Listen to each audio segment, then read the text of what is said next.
Dr. David R. Hawkins, ein Psychiater und Bewusstseinsforscher, entwickelte eine Skala, die die verschiedenen Ebenen des menschlichen Bewusstseins abbildet und aufzeigt, wie unsere Gedanken, Emotionen und Handlungen auf unterschiedliche Bewusstseinsebenen wirken.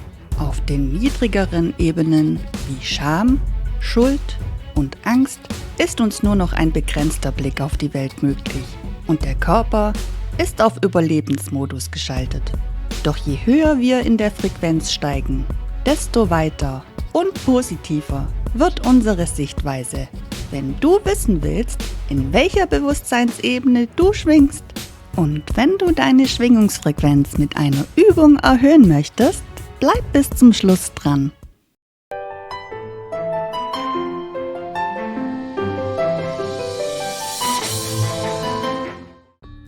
Alles ist Energie. Alles befindet sich ständig in Schwingung. Wir sehen es nur nicht. Dennoch schwingt alles, was aus Atomen und Lichtphotonen zusammengesetzt ist. Auch gesunde Organsysteme und Körperfunktionen schwingen in vollkommener Harmonie. Sie bilden zusammen ein elektromagnetisches Feld. Der Idealzustand der Gesundheit ist gegeben, wenn weder Störfrequenzen noch Schwingungsblockaden unser Wohlbefinden beeinträchtigen. Im richtigen Schwingungszustand können Organismen ihre Körpersysteme aus eigener Kraft stimulieren, beruhigen oder harmonisieren. Unsere komplette Gesundheit beruht auf Schwingungsharmonie. Alles ist Bewusstsein, auf der Makro- wie auf der Mikroebene. Alles in Existenz ist geistiger Natur.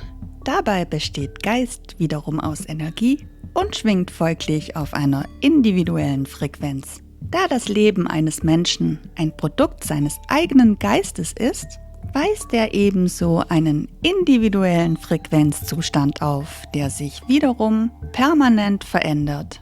Dabei verändern wir insbesondere mithilfe unserer eigenen Gedanken unseren Frequenzzustand. In diesem Zusammenhang weisen unsere mit Emotionen belebten Gedanken selbst eine entsprechende Frequenz auf, weshalb unsere Gedanken maßgeblich für unseren eigenen Frequenzzustand verantwortlich sind. Negative Gedanken weisen dabei eine niedrige Frequenz auf. Hier spricht man auch gerne von schweren Energien oder auch energetische Dichte, die wiederum einen sehr negativen Einfluss auf unseren eigenen Organismus ausüben. Positive Gedanken jedoch weisen eine hohe Frequenz auf, weshalb hier gerne die Rede von leichten Energien ist. Sprich, es sind Zustände, die einen positiven Einfluss auf unseren eigenen Organismus bzw. auf unser komplettes Körper-, Geist-, Seele-System ausüben. Harmonische Emotionen und Gedanken führen daher auch zu einer entsprechenden Ausdehnung unseres eigenen Bewusstseinszustandes. Unser Bewusstsein kommt in solchen Frequenzbereichen so richtig zur Geltung und stellt Raum bereit, in dem wir gedeihen und wachsen können.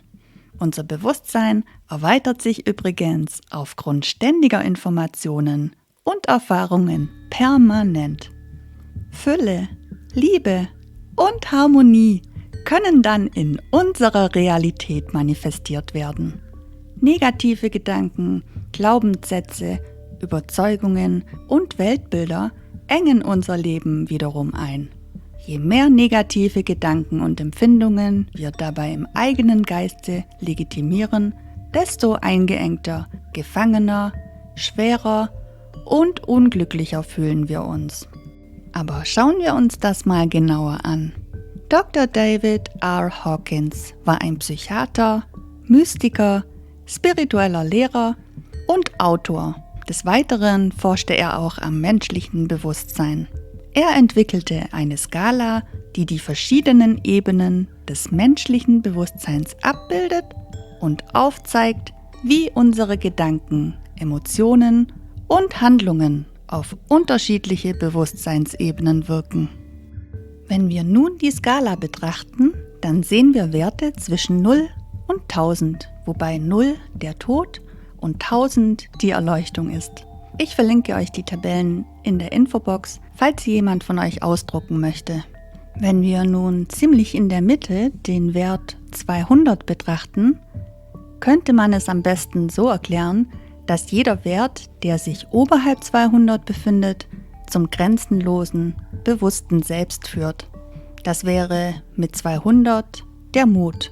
Diese Menschen haben die Auffassung, mein Leben ist schaffbar, ich wachse über mich hinaus. 250 die Neutralität mit der Lebensauffassung, mein Leben ist zufriedenstellend und die Ausstrahlung, leben und leben lassen. 310 wäre Bereitwilligkeit, 350 die Akzeptanz, 400 Vernunft, 500 die Liebe, 540 bedienungslose Liebe, 600 Frieden und 700 bis 1000 Erleuchtung oder So-Sein. Auf was wir heute aber näher eingehen möchten, sind die Werte, die sich unterhalb 200 befinden. Denn diese Ebenen spiegeln das begrenzte und unbewusste Ego wider. Das wäre mit 175 der Stolz, mit 150 Ärger. Die Merkmale davon sind Hass, Rache, Trotz, Feindschaft. Die Lebensauffassung dieser Menschen ist oft, das Leben ist ein Kampf, was sich mit der Auffassung, tust du mir weh, tu ich dir weh ausstrahlt. Auf 125 wäre Verlangen. Die Merkmale sind Begehren, Frust, Gier, Sucht. Die Auffassung dieser Menschen ist, das Leben ist frustrierend und die Ausstrahlung ist, ich bekomme nie genug. 100 ist die Angst. Die Merkmale sind Befürchtung, Besorgnis. Die Lebensauffassung dieser Menschen sind, das Leben ist gefährlich und die Ausstrahlung dieser Menschen ist, tu mir nicht weh. 75 ist die Trauer. Die Merkmale sind Bedauern, Kummer, Verlust. Die Lebensauffassung ist, das Leben ist traurig und enttäuschend. Die Ausstrahlung ist, verlasse mich nicht. Auf 50 ist die Hoffnungslosigkeit. Die Merkmale sind Verzweiflung und Depression. Die Lebensauffassung ist, das Leben ist hoffnungslos. Die Ausstrahlung ist, ich werde nie glücklich. Auf 30 ist die Schuld. Die Merkmale Strafe, Wiedergutmachung.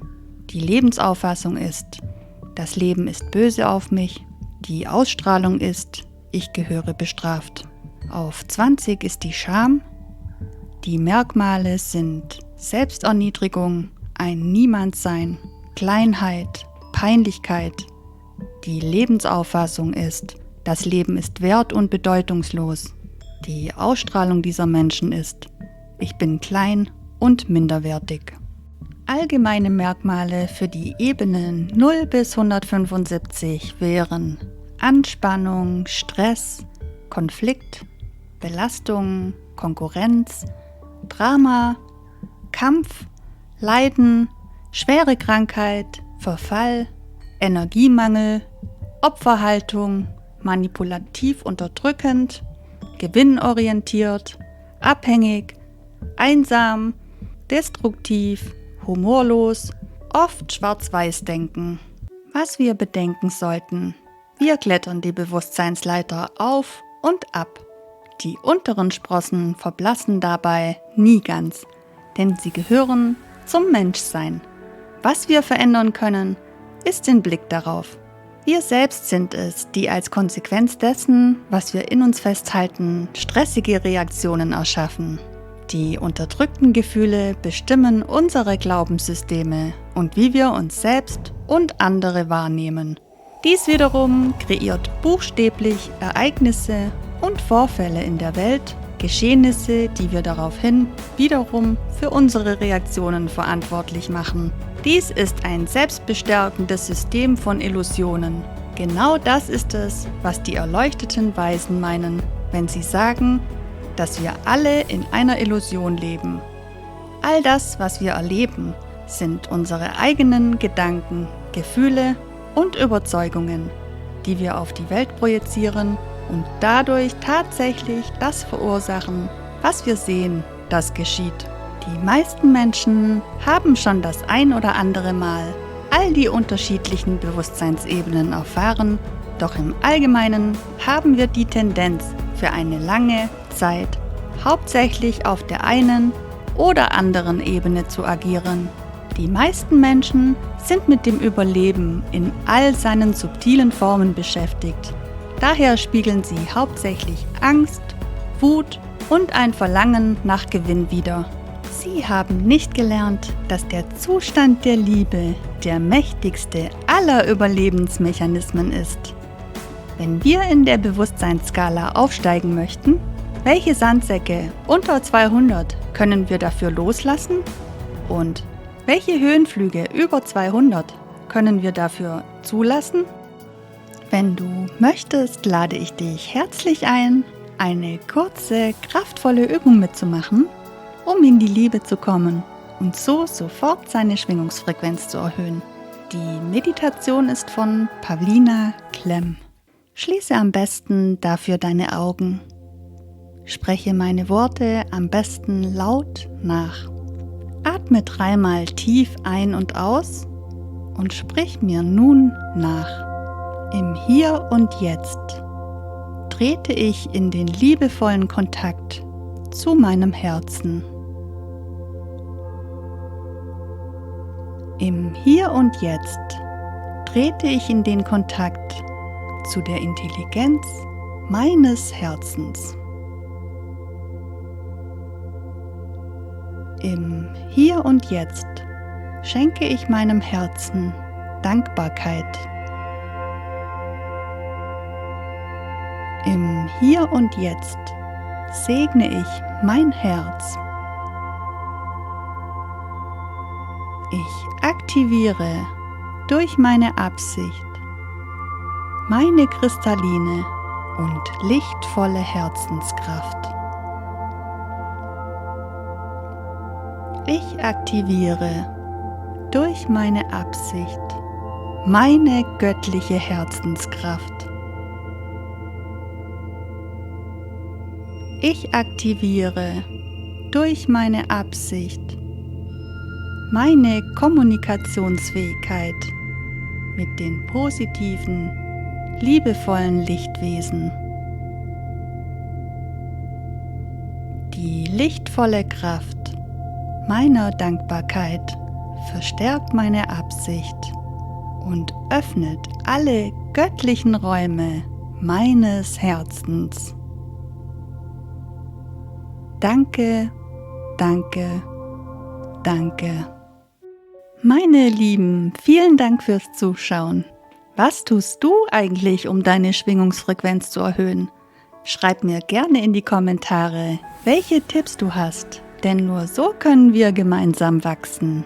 Jeder Kommentar erhält wie immer ein Herz. Wenn es dir gefallen hat und um keine Videos und Podcasts mehr zu verpassen, aktiviere gerne die Glocke und abonniere den Kanal. Das Abo ist für dich natürlich absolut kostenfrei. Meinen Herzensdank an dich. Bis zum nächsten Mal und vergiss nie, du bist geliebt.